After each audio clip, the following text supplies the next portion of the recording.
to dedicate myself to your service. Not based upon some rigid creed, but bound together by ideals and aspirations. Elizabeth II, Britain's longest-serving monarch.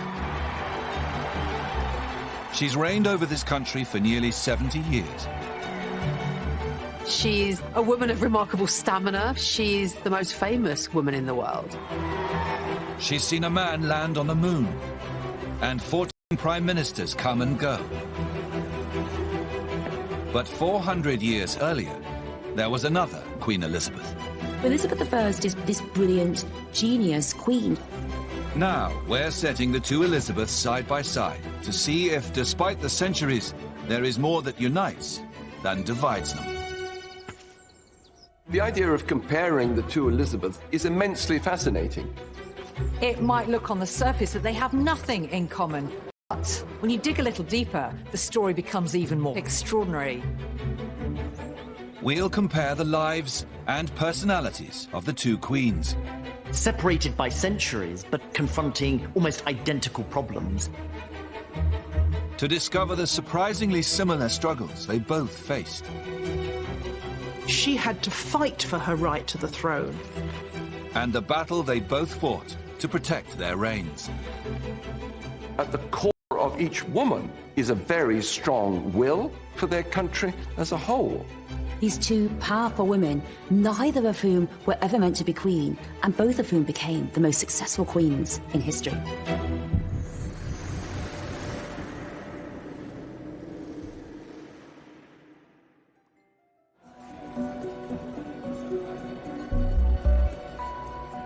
It may be hard to believe now, but two of our greatest monarchs were once royal nobodies. Queen Elizabeth II was born Elizabeth Windsor, a minor princess in the second rank of the royal family. She's the daughter of Prince Bertie, the stuttering, unremarkable younger brother of the heir to the throne. Not only was there no prospect of her becoming queen, but her father, the Duke of York, as he then was the spare, and so the pressure was totally off the York household, as it was known. Growing up away from the limelight, Elizabeth enjoys an idyllic childhood. Her parents take advantage of their lesser status and lighter duties to dedicate themselves to family life. She was brought up close to us and the horses. That was a privileged way of life, but also in terms of the emotional warmth and closeness, relatively unusual for the time. She developed a real bond and affection with her father. If you look at some of those very moving, wonderfully heartwarming photographs of the Queen and Princess Margaret with their parents, we four. In 1936, Elizabeth's uncle David becomes King Edward VIII. He is expected to have a family of his own, pushing Elizabeth even further down the royal pecking order. Elizabeth was really a minor princess living in a townhouse, excluded, expected just to make a happy marriage. Elizabeth I also starts out as a royal outsider. But her childhood couldn't have been more different. Elizabeth Tudor is the firstborn of Henry VIII and Anne Boleyn. Henry has split with the Catholic Church, divorced his first wife, Catherine of Aragon, and married Anne Boleyn, all so he can produce a male heir. So when Elizabeth was born, it was a case of, oh dear. She was, of course, expected to be a boy, but she wasn't quite what was expected. And so there was a sense of a sort of bittersweet celebration at her birth. To make matters worse, Elizabeth's mother, Anne Boleyn, goes on to have several miscarriages. And eventually, Henry VIII tires of his second wife too. Anne is accused of adultery and executed. Elizabeth has lost her mother at a painfully young age. She wasn't told of the full brutality of the facts. But she was a very precocious young girl, and she noticed that something had changed immediately. That lady who used to visit her visits her no longer. Something had changed in the atmosphere around her. Elizabeth is punished for her mother's disgrace. She's stripped of the title princess, demoted lady, and sent to live in isolation with a governess. In the following years, Henry VIII remarries and finally has a son and heir, Edward. But a series of letters show Elizabeth continues to be ignored by her father. What during her childhood? So Lady Bryan here, so she's looking after the motherless Elizabeth, and she's pleading with him to supply her with clothes. And so Lady Bryan says here that she has neither kirtle nor petticoat nor linen or kerchiefs. And so the list goes on. It's clear that poor old Elizabeth has been completely forgotten about. She's just cast adrift, couldn't be further from the throne if she tried.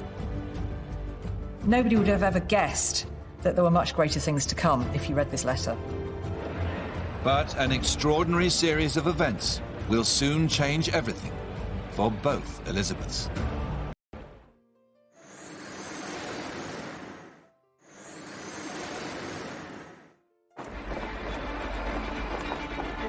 In late 1936, when Princess Elizabeth Windsor is just 10 years old, her uncle, King Edward VIII, falls in love with the American divorcee, Wallis Simpson.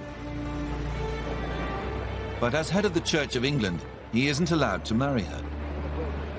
So in a shock decision, King Edward VIII abdicates. When she first hears, she is at home in their house in Piccadilly, and they hear people outside shouting, "God save the king." And Elizabeth goes to a footman and asks what's happening, and he tells her that her uncle's abdicated and her father is now king. With her father promoted, Elizabeth is now heir to the throne. And in an instant, her life is set on a new path.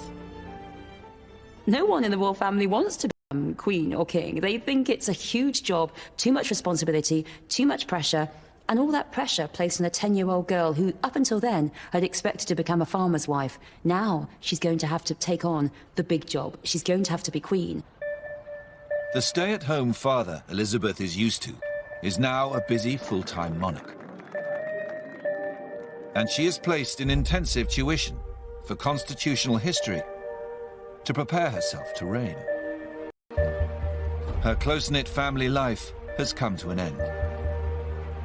Her uncle's abdication scarred the monarchy and scarred the family, and in many ways it shaped Elizabeth II's own monarchy as well.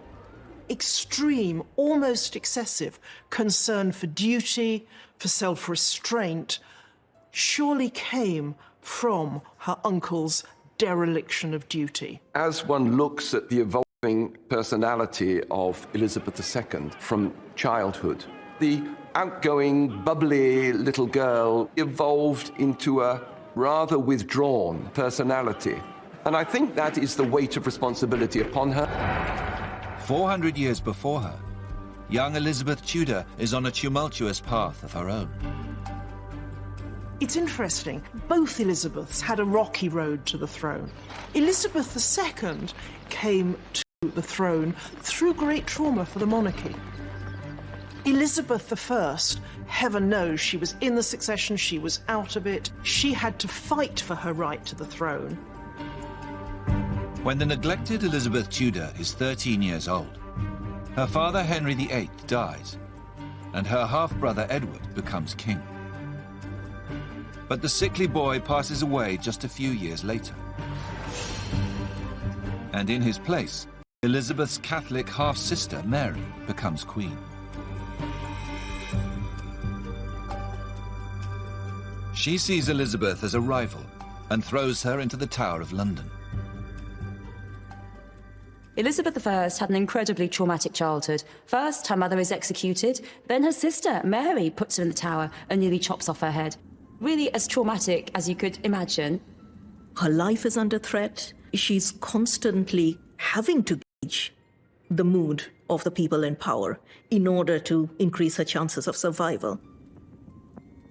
But while she is held prisoner, Mary's health goes downhill, and powerful Protestant factions push for Elizabeth to be named her successor. Mary refused to acknowledge Elizabeth as the princess. But Elizabeth is very much a symbol of Protestant hope in Mary's Catholic England. Mary dies not long afterwards, and in a remarkable turnaround of fortunes, in 1559, Elizabeth is rushed to Westminster Abbey and crowned Queen of England. Here is Elizabeth, 25 years old, who has suddenly realized that rather than being a prisoner and in danger of life, she's now the Queen. And so finally, Elizabeth had her day. She was Queen, but nobody could ever have predicted that would happen. I think that our best monarchs in history come from obscurity. You have these two young girls out there, and then they're catapulted into a new position. And that, to me, is a fascinating parallel.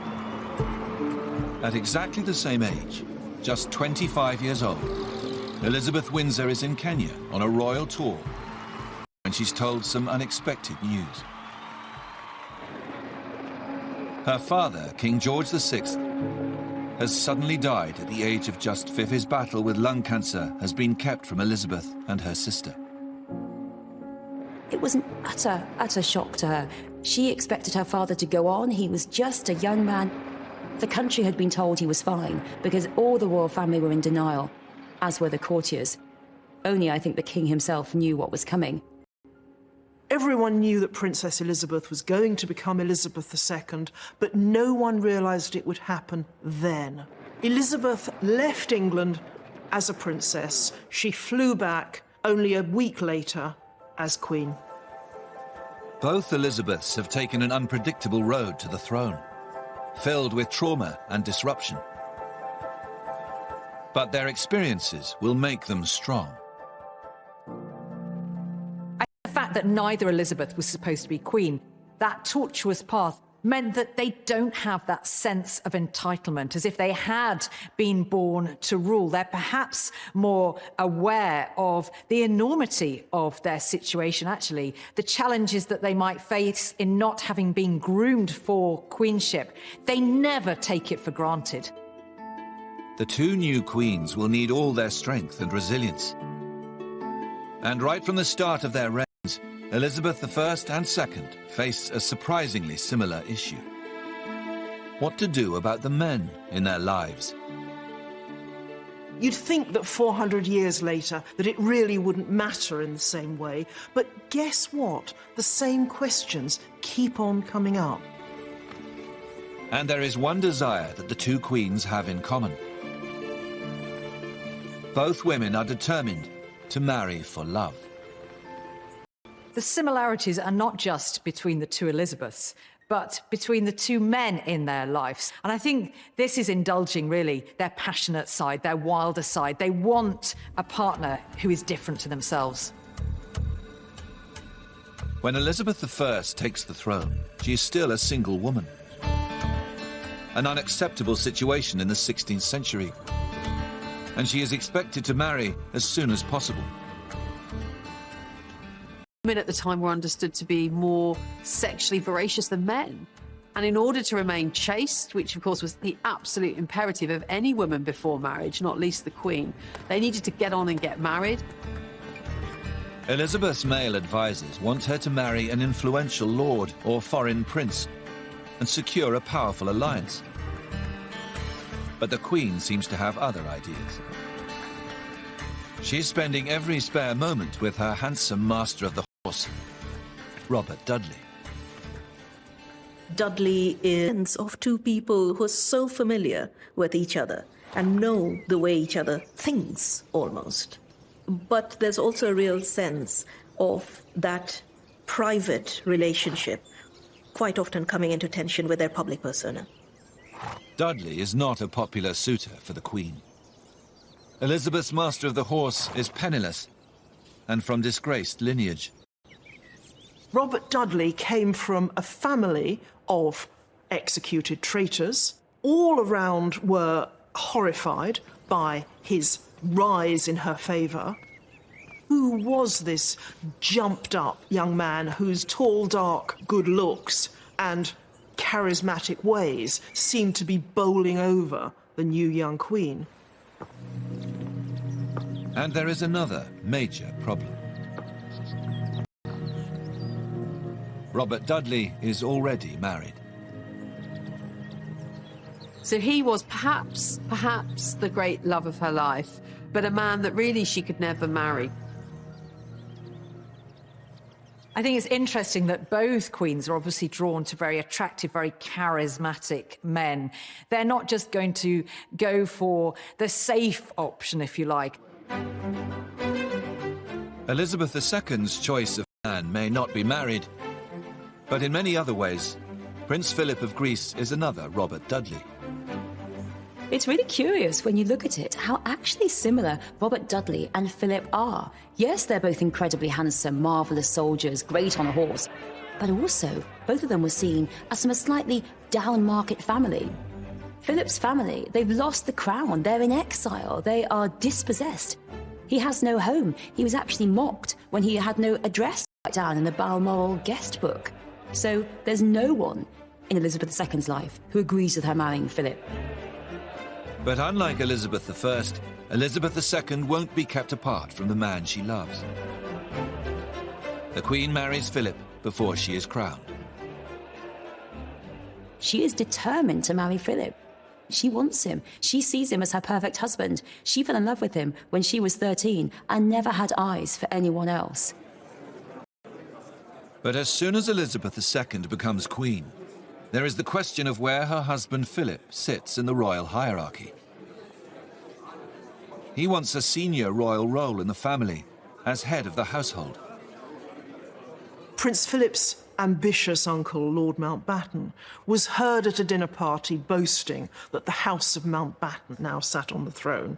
And this caused outrage, with old Queen Mary, with the Queen meek and mild daughter would get pushed around by this brusque naval officer. Elizabeth has to make a choice. Give in to her husband and make him an equal partner, or follow her advisors and make Philip take a back seat.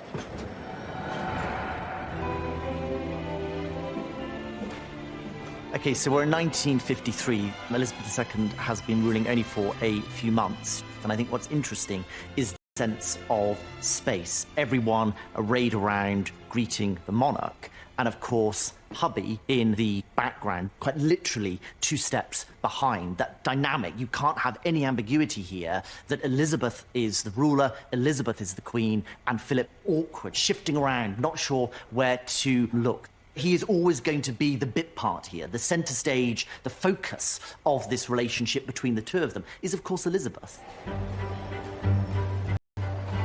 Philip is named Queen's consort, and nothing more. And he's told to spend his life locked exactly 2 steps behind his wife. His role is supportive. It is never as the star.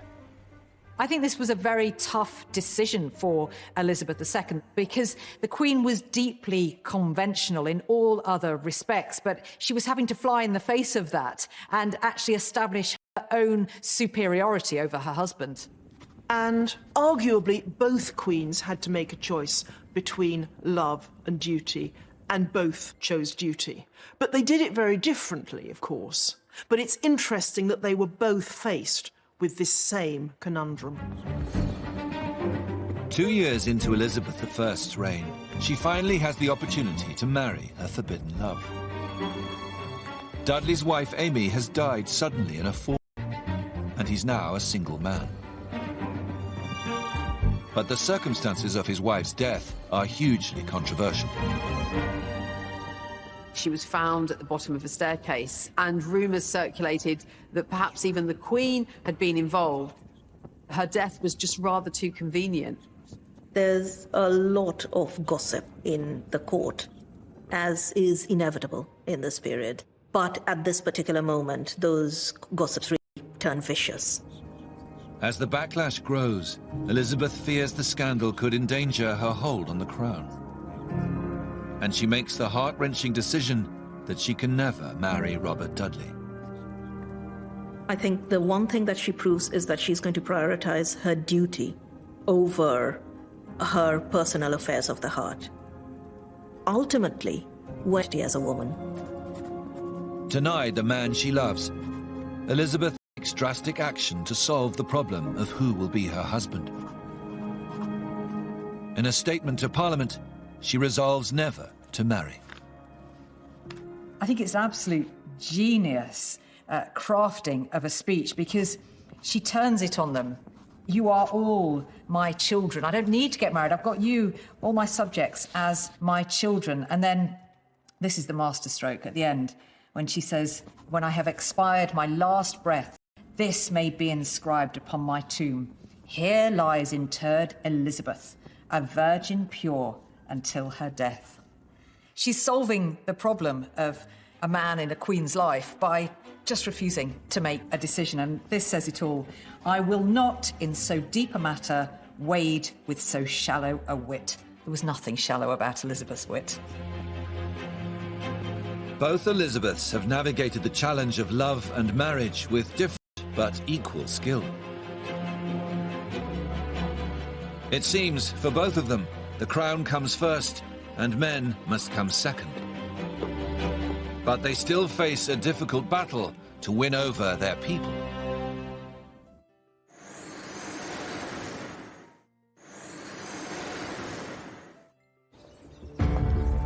Today, we may think of Elizabeth I and Elizabeth II as two of our most popular and successful monarchs. But it wasn't always this way. A few years into their reigns, both queens are seen as weak and incapable.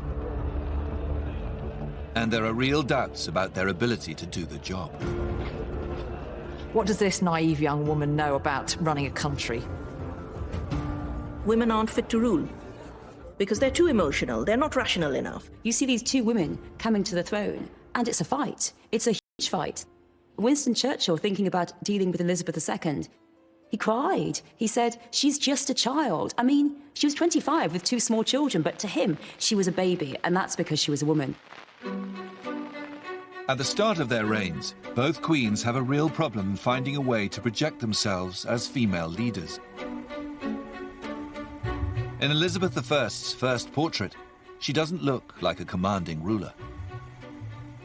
She looks like an awkward cardboard cutout, with her hunched shoulders and pinched waist and the awkward placement of her hands, as though she doesn't quite know what to do with them.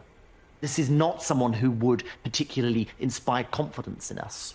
And that's, I think, it's very similar to how Elizabeth II felt when she started ruling in New York, in this enormous building and with these men flanking her. Here she is, this sort of solitary figure, slightly hunched or even hiding behind the podium and the lectern. And that same theme, I think, of hesitancy and awkwardness.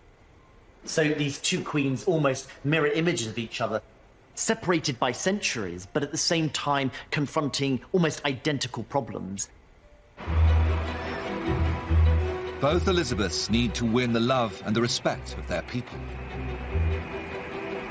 And on further investigation, it seems the two queens use a very similar approach to help turn it around.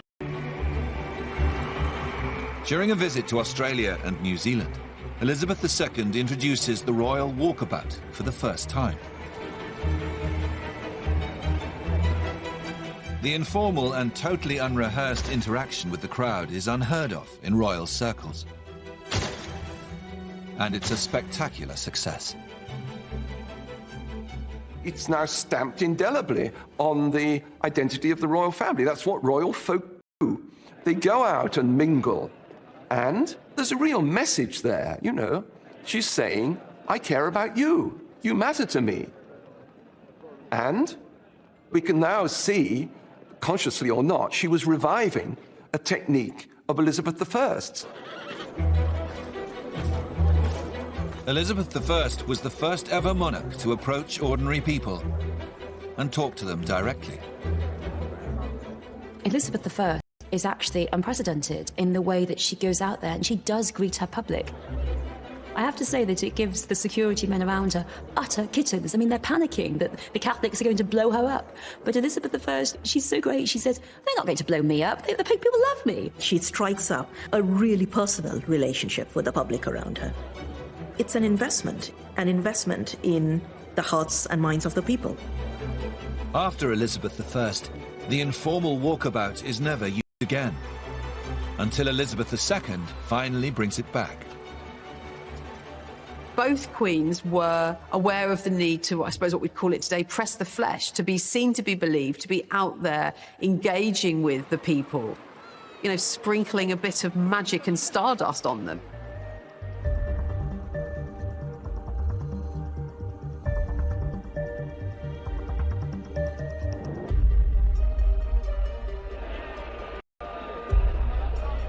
And both reigns coincide with new forms of mass media, which they use to rebrand themselves with a carefully crafted image, designed to fit their era and their power.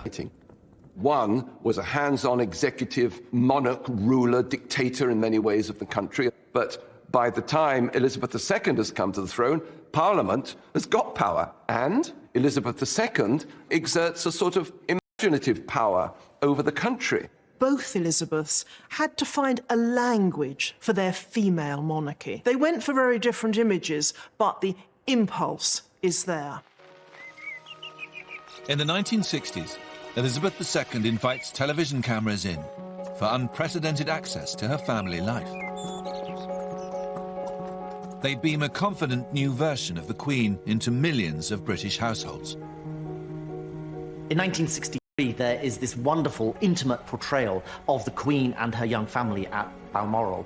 She looks more at ease, far removed from just a few years before. Now Elizabeth is a mother, but she's comfortable with her children and her family around her.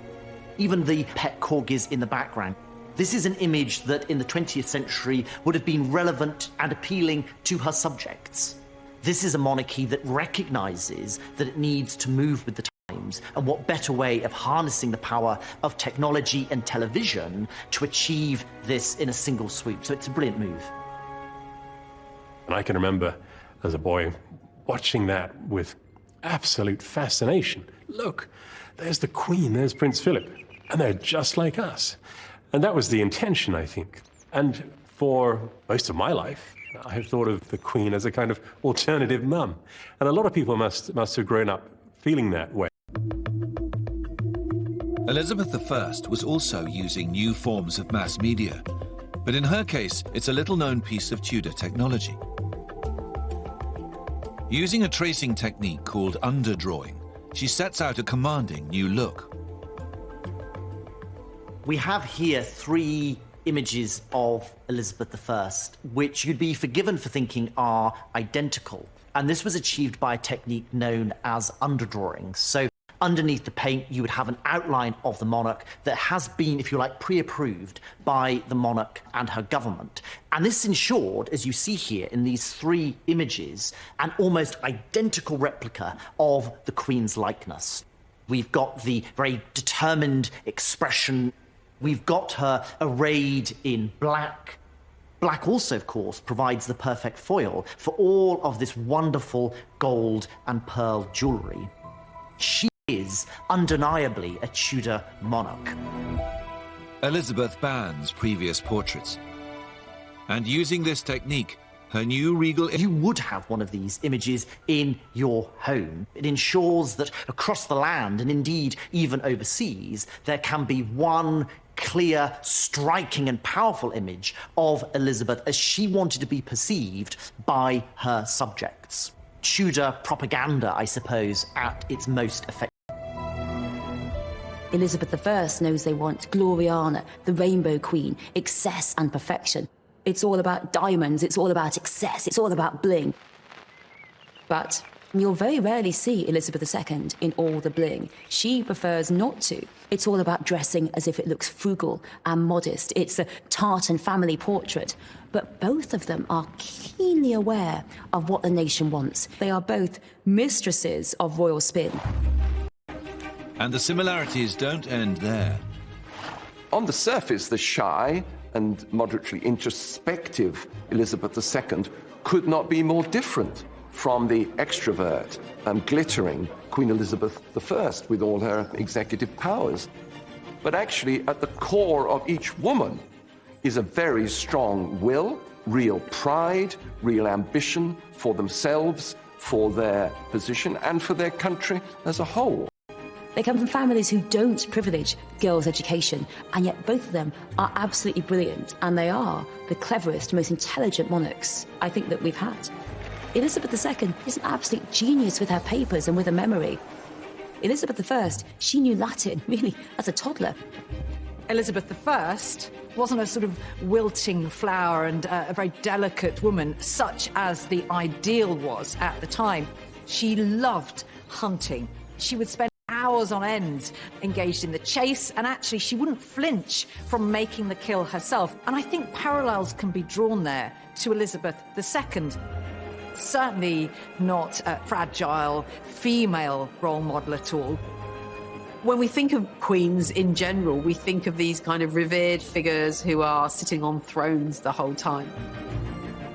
But actually there was this kind of normality, connecting with her horses and the outdoors. And I think that is a nice, common, human fact that does actually unite these two queens. Both women share a strength of personality, and after a difficult start, have proven themselves to their people. But overseas, trouble is brewing.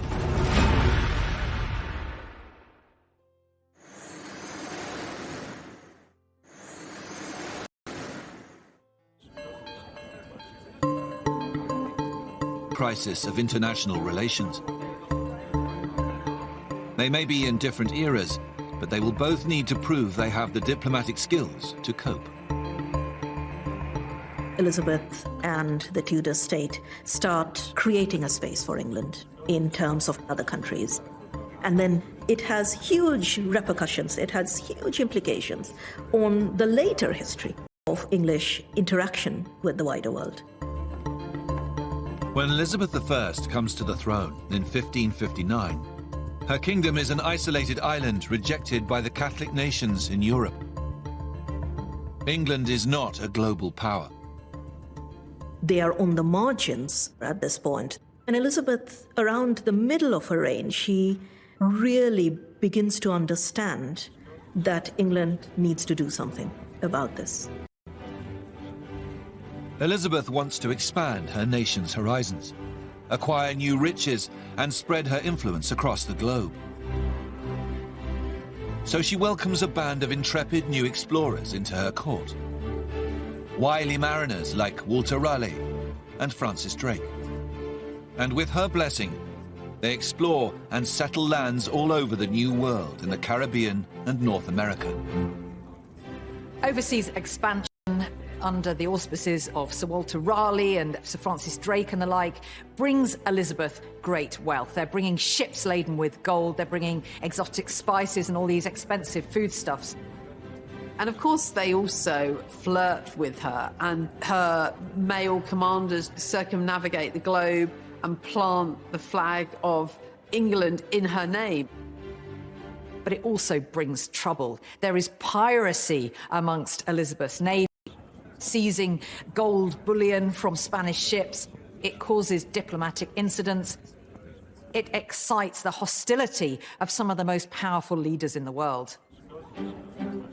But Elizabeth I proves a master at smoothing things over. Using the diplomatic skills she's honed as a young woman in the tempestuous Tudor court, she charms the irate Spanish ambassadors and even adopts their national dress. Here we have a particularly striking portrait of Elizabeth I. What I think is really interesting about this is the silhouette of the monarch here, quite extraordinary. This huge, wide farthingale skirt is a Spanish style. And by incorporating this extraordinary silhouette from Spain, Elizabeth is making a really strident, clear statement about the importance of internationalism, the cosmopolitan nature to visits from foreign ambassadors. She always makes sure to show every courtesy so that they will write home about the English Queen's generosity, about her refinement and the culture of her court. So she makes sure they have a good time. But the swashbuckling days of Elizabeth's court mask a very difficult legacy overseas. In England's new empire, the indigenous people are oppressed, displaced, and even traded. So this is a letter from John Hawkins, one of Elizabeth's great adventurers, and he's sort of boasting of his exploits, really. This is all the beginnings of Elizabeth's empire, and he talks really about slavery, because he refers to some Negroes in Guinea and has been able to sell them in the West Indies in return for gold, pearls and emeralds. This is the darker side of Elizabeth's empire, and it's something that will have ramifications 400 years later that her namesake Elizabeth II is going to have to deal with. By the time Queen Elizabeth II comes to the throne, many of the colonies are finally freeing themselves from the shackles of empire and declaring independence. And in the new dawn, there is understandably a lot of resentment towards their old imperial masters and the British monarchy. One of the great issues facing Elizabeth II at the beginning of her reign is a poisoned chalice going back to Elizabeth I. She started to create this great British Empire, and which then crumbled. All these countries could easily have decided to cease having Elizabeth as their head of state. And yet, somehow, this small, unassuming woman has become the totem, the glue that holds them all together. As Elizabeth II sets about confronting the dark history of empire, she starts to display many of the same diplomatic skills as her Elizabethan predecessor. She reinvents herself as queen of a new commonwealth of independent nations. And as she travels around her dominions, she wins over the foreign public by embracing their culture and even their national dress.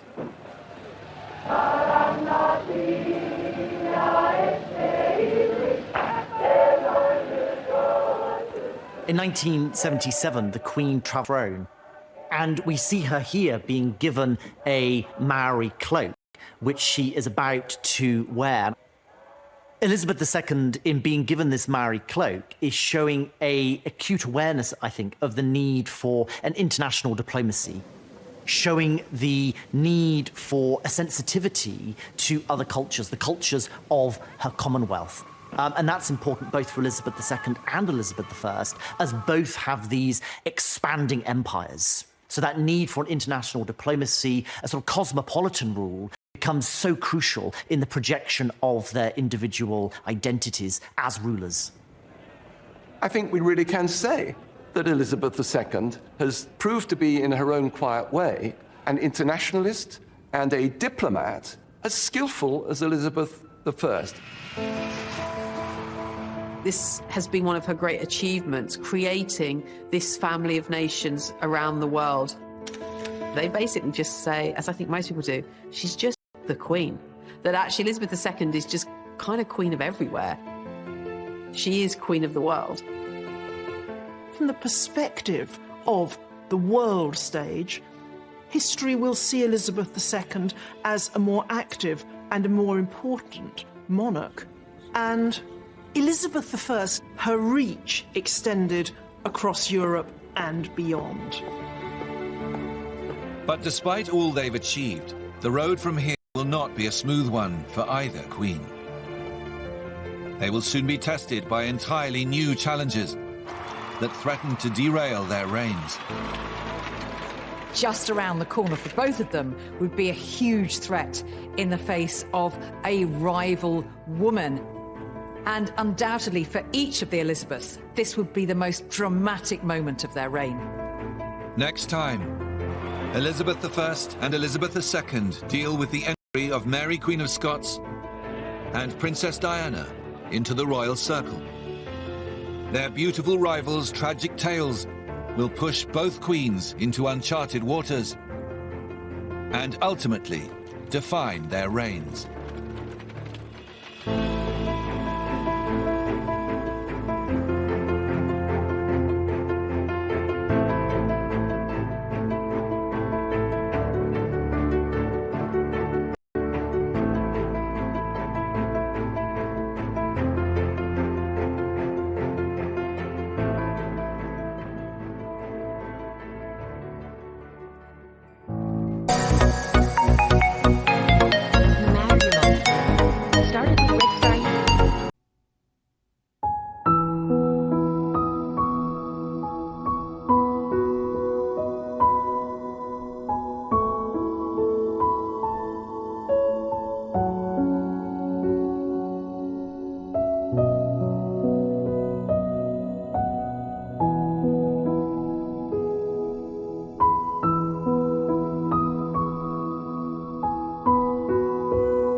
Warmth and closeness, relatively unusual for the time.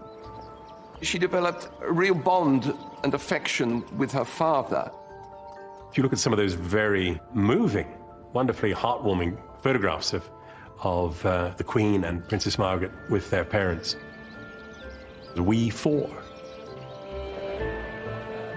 In 1936, Elizabeth's uncle David becomes King Edward VIII. He is expected to have a family of his own, pushing Elizabeth even further down the royal pecking order. Elizabeth was really a minor princess living in a townhouse, excluded, expected just to make a happy marriage. Elizabeth I also starts out as a royal outsider. But her childhood couldn't have been more different. Elizabeth Tudor is the firstborn of Henry VIII and Anne Boleyn.